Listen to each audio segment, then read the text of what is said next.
Hello and welcome. Dave and Joan Maroney here, your Mother of Mercy messengers for the Marian Father. We are here to talk with a good friend of ours about Our Lady of Good Success. We have invited Father Donald Kloster, who currently is the headmaster of Lumen Christi Academy, located down the road from us at Pipe Creek, Texas. And so Father there is headmaster, but Father, we've had Father as our special guest a handful of times. And during this series, this what we call Mama Mary series, where we're talking about Our Lady's intercession and her intervention in worldly affairs and personal lives, we would be remiss if we did not discuss Our Lady of Good Success. And we're finishing, this is our second month of this series. It's the last day of this series. And we want to end on this note of success that Our Lady brings, because we know that she is ultimately going to be successful in crushing the head of evil, and the church will triumph, and her Immaculate Heart will triumph, and the Sacred Heart will triumph. But Father Kloster actually lived in Ecuador for 7 years and visited the convent many times and worked with the sisters there.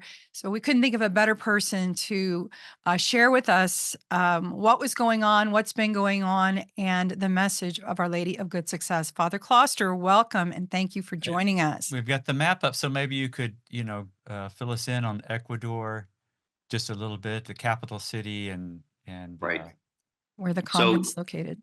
yeah, so right now it's showing. I was down in the south in Cuenca.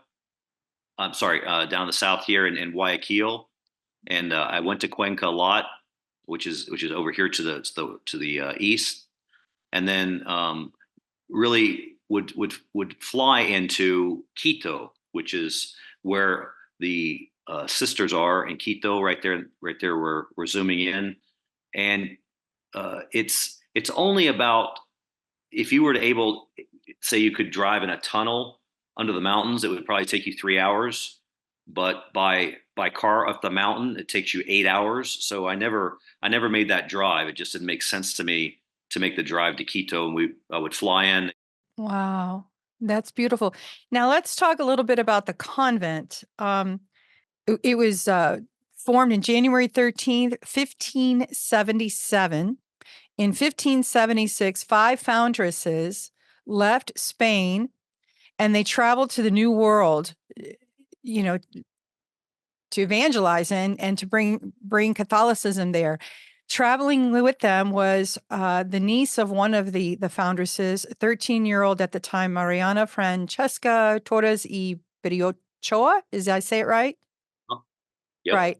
She really wanted to go. Her parents didn't want her to go, but they finally gave in, and she went. And she had a remarkable life there. The sisters are called the Sisters of the Immaculate Conception. Is that right, Father? Do I have that Yes. right? Which that's incredible of itself. This is the 1570s, and we work with the Marian Fathers of the Immaculate Conception. They're the first men's religious order named for the Immaculate Conception. But these women was from 1577 under the title of the Immaculate Conception. So, Father, I'll let you pick it up from there. No, I mean, I was always amazed that it's so far from the ocean.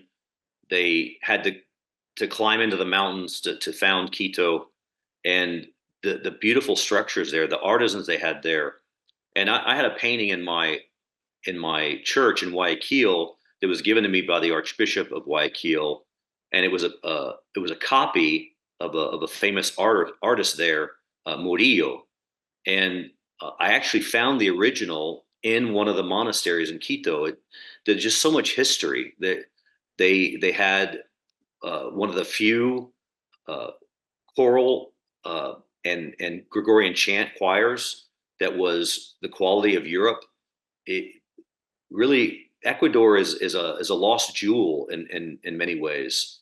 And when you go to that monastery, you see the artisan uh, sculptures. You see the way in which they have kept the colonial part of Quito very beautiful and very accessible to anyone who wants to see it. Now, they had always had a procession on or around the 2nd of February the Feast of the Presentation, which is the feast of Our Lady of Good Success, and they revived it because it had fallen into disrepair.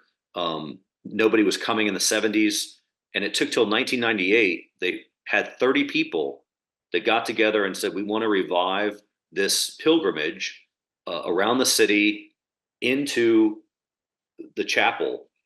The last year I did it, because I left in 2018. I left before February. I left in late January in 2018. So my last one was 2017, and there were 30,000 people there. Wow. I would say about 800 of them were soldiers. And I asked one of the colonels, in Spanish, I said, well, did you make all these soldiers come, or was it their own choice? He says, oh no, it was all their choice. They could come or they could stay at the barracks. And I was just really edified by the fact that they would come. And it's becoming more and more of a traditional, what would you call it, pilgrimage site, where there's a lot of traditional Latin masses being celebrated. And the local bishop there tolerates that. I don't know that he's necessarily in favor of it, but when the pilgrimage isn't there, they used to have a Latin mass, but it's no more. So the locals who want the Latin mass are very happy that for that week or two, they can go around and find a Latin mass, because there's, I would say, at least 20 or 30 priests there from around the globe, specifically going to see Our Lady of Success, Good Success. Now, the February 2nd, that was the first apparition date that they had there on February 2nd, 1589. And Mother Francisca de los Angelos, she heard Mother Marianna say, Star of the Sea, Mary Immaculate, save me for our parish, because a serpent appeared slithering upon the walls. And she said that all of a sudden she felt an affectionate hand touching her head, and a sweet voice saying to her, why do you fear, my daughter? Do you not know that I am with you in tribulation? Get up and look at me. And we just recall that in 1531, when Our Lady appeared to Juan Diego, she said, why, fear nothing. Do you not know that I am here, I who am your mother? So it's a consistent message, and that's the message we've been hearing throughout this series, to turn to Our Lady and that she is with us. Right.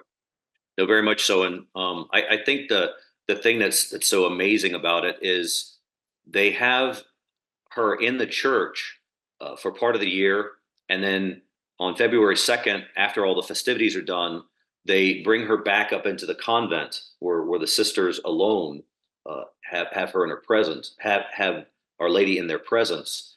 And then at the time, it was the tradition, family, and property.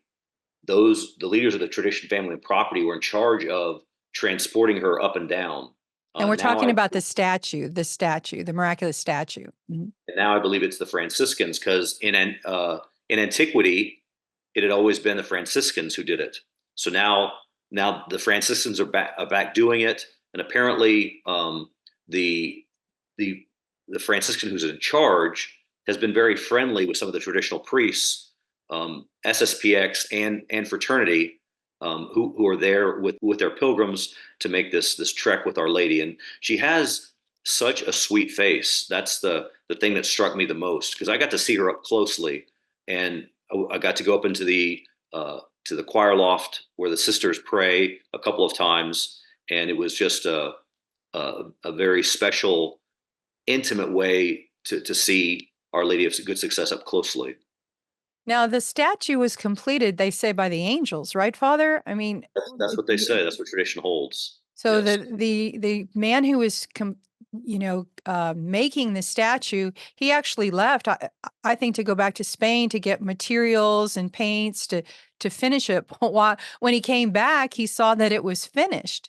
Yes. And that there's no way he could have replicated the beauty of this statue. And it said, is it that the angels, Michael and Gabriel and Raphael, completed her? That's the tradition. Part of the tradition as well. And it's kind of fitting, because when you look at an antimons, which is a Greek corporal on which you say Holy Mass, It's got the relics usually of Saint Joseph out of one of the Eastern martyrs. So on that antimons, you always will have Michael and Gabriel. So Michael and Gabriel always show up at these momentous occasions. Awesome. Now, also at one point they said that the statue was seen, and it was in all the newspapers and everything, that she was opening and closing her eyes.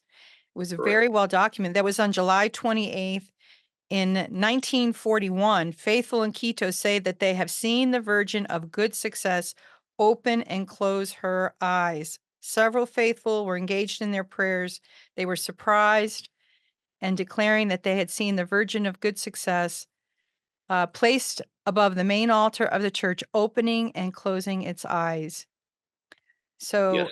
So now there was messages given to Mother Mariana specifically for the 20th century. She said that this would really come to fruition, and she had heard these words that in the 20th century they would be plagued with heresy, blasphemy, and impurity.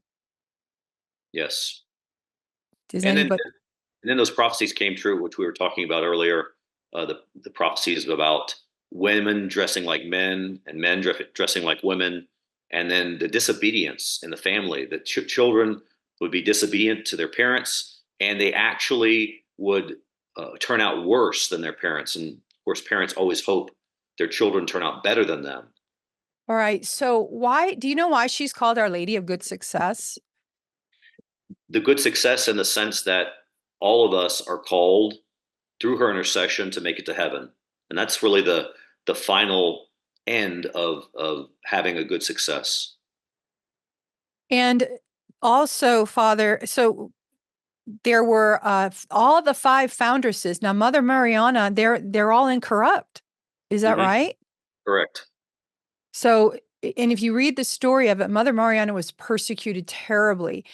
All the foundresses were, because as the convent began to grow, and some of the women that joined the natives, or there was jealousies, and they didn't like the rule, they wanted to stray from the rule, and she ended up in prison. All the other sisters ended up in prison. Then they would come out. They lied to the bishop about things that Mother Mariana was doing that were completely untrue. He just listened to what somebody else told him, never even talked to her.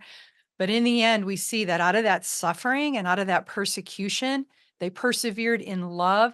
Even the one that was really against her, what moved me about this story, there was one sister that was really terrible, terrible, terrible, and persecuted Mother. And in the end, she became very, very sick. And I know that to save her from going to hell, Mother Mariana herself, she said she would experience 5 years of living as though she was in hell, without God, without love, with despair.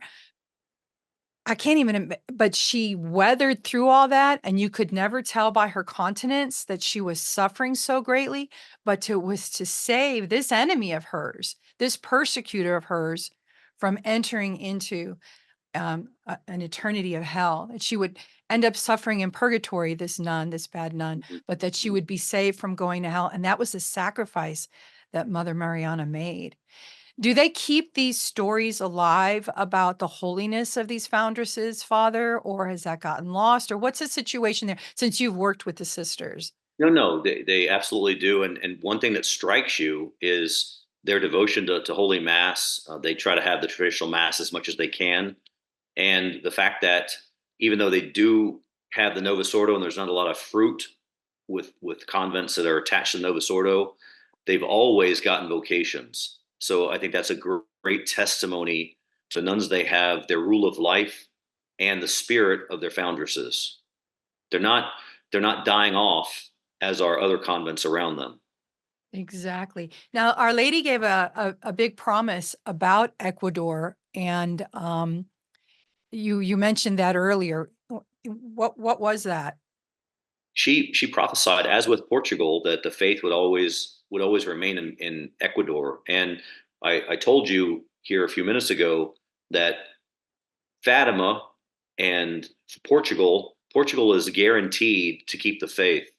The other one is Ecuador, And in fact, back in the mid 19th century, the legislature of the Ecuadorian parliament consecrated Ecuador to the Sacred Heart. Just unheard of. I don't know of any other country that's had the legislature consecrate the country to the Sacred Heart. Let me see here. In 1906, the year in which the liberal dictator Eloy Alfaro abolished Catholic education in the public schools of Ecuador, introducing secular education in the public secondary schools, That sounds familiar. heaven worked two miracles to protect its children's faith. And I guess that's the message we're trying to get across, that no matter what secular society does, or even people who have infiltrated our church, heaven intervenes. And so here's where they abolish Catholic education in the schools. And so here's the miracles. The first, on February 8th, now again, this is 1906, the unexpected discovery during the remodeling of the convent of a missing statue of the Virgin of Good Success. Yes, she had been missing, and yet they did not find the child Jesus, the two crowns, the keys, the crozier, the testimony of Del Castillo, or the Calderon. Let us recall that the Virgin foretold to Mother Marianna that those objects would be found when the Franciscan friars resumed their governance of the convent, or before, if Ecuadorians do, quote, violence to heaven with prayers, penances, and fasting. So they had been under the Franciscans, but then they were removed and put under the bishop. And they didn't get the same direction, the same guidance. So they were really missing this connection with the religious order. So, but Our Lady said that if the Ecuadorians would do violence to heaven, not violence on the streets, violence to heaven with prayers, penances, and fastings. And we're getting ready to leap into Lent, ladies and gentlemen, right now, as we're broadcasting this. And that's what we're called to do: prayer, penance, fasting. Okay, so then the second miracle was April 20th, the miracle of the Sorrowful Virgin of the College of St. Gabriel in Quito, where a picture of the Sorrowful Virgin placed in the dining hall opened and closed its eyes for 15 minutes. Can you imagine seeing a picture open and close its eyes in front of the boarding students and their teachers? The College of St. Gabriel had and has this name given by the Jesuit priests in honor of its founder, Gabriel Garcia Moreno, the president martyr predicted by the Virgin of Good Success. It's interesting. Garcia Moreno was one of the best presidents in all the world, and he was in Ecuador. He actually was shot as he came out of adoration. So his daily routine was to go to mass, and then around lunchtime go do at least 15 minutes of adoration, if not an hour, and he would go to lunch and continue his day. They shot him when he came out of adoration. Now, a lot of the kids in my parish, they were taught that Garcia Moreno was a dictator, the furthest thing from the truth. So almost the whole last couple of generations, because of the Marxists who had been in charge of Ecuador for a while, were trying to teach the kids, indoctrinate the kids, that Garcia Moreno was a dictator and was an evil man. In fact, he started free education. He gave money to the poor. He started economic development. I mean, he started hospitals. The furthest thing from a dictator you could talk about. Well, and he was the one who consecrated Ecuador. You said earlier that they consecrated. He was the one that consecrated Ecuador to the Sacred Heart of Jesus on March 25th, 1874. The feast a year before they shot him. Right. The Feast of the Annunciation and the Incarnation of the Word. It was the first country in the world to do this. A year afterwards, on August 6th, he was brutally assassinated by masonry in the Plaza of Quito, which is at the foot of the presidential palace and diagonally across from the convent of the Immaculate Conception. Yep. They have a little marker in the square where he was shot, and it was very edifying to go by there and see the plaque. And he's on the road, at least at the time of the book that I'm reading. The process of beatification had Mhm. begun to take place in 1939. Right. And again, we hear the word masonry had entered in, and this is common. This is what happened in Fatima. Remember, it's the Masons that whisked the children off, and it happened to Bernadette, the ones that interrogated her, and Lourdes. Um, it's it's happened here in Quito. It's happened in Mexico. It's happened all over the world, and this is what Our Lady keeps saying. And why Masonry? Because this is godlessness, and to try to move God and put man above. But Our Lady of Good Success, Our Lady is going to triumph. Anything else you want to add, Father, about all you know so much? You've been there, and No, I just think the spirit.